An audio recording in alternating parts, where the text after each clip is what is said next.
నొప్పి ఉంటే పెయిన్ ఫిజిషియన్‌ని ఎందుకు కలవాలి? సాధారణంగా మనకు నొప్పొస్తుందనుకోండి, మనం తెలుసుకోవాల్సిన విషయాలేంటి?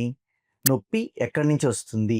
పెయిన్ జనరేటర్ ఏంటి? ఏ రకమైన నొప్పి? ఏ కారణం చేత నొప్పొస్తుంది? పెయిన్ ఫిజిషియన్స్ ఏం చేస్తారు అంటే 360 డిగ్రీస్ ఎవాల్యుయేషన్ చేస్తారు. అంటే మా దగ్గరికొచ్చిన పేషెంట్‌ని మేము soda approach, sensory oriented diagnostic approach అని చూస్తున్నాం. దానివల్ల ఎటువంటి నొప్పో అది తెలుస్తుంది.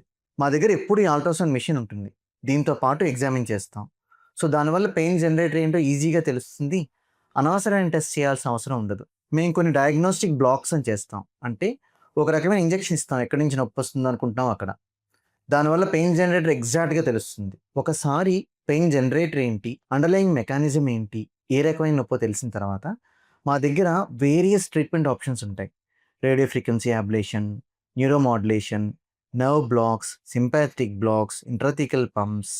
మనం యూజువల్‌గా ఏం చేస్తాం? మజిల్ నుంచి నొప్పొస్తే మజిల్ డాక్టరు, బోన్ నుంచి నొప్పొస్తే బోన్ డాక్టర్ అని తిరుగుతాం. కానీ పెయిన్ ఎక్కడి నుంచి వచ్చినా సరే, పెయిన్ ఫిజిషియన్ సంప్రదించడం ఇంపార్టెంట్. ఎందుకంటే, మా అప్రోచ్ డిఫరెంట్‌గా ఉంటుంది. మా దగ్గర ఉన్న ట్రీట్మెంట్ మొడాలిటీస్ కూడా డిఫరెంట్. మేము various different kinds of uncommon pain సింప్టమ్స్‌ని కూడా డయాగ్నోస్ చేస్తాం.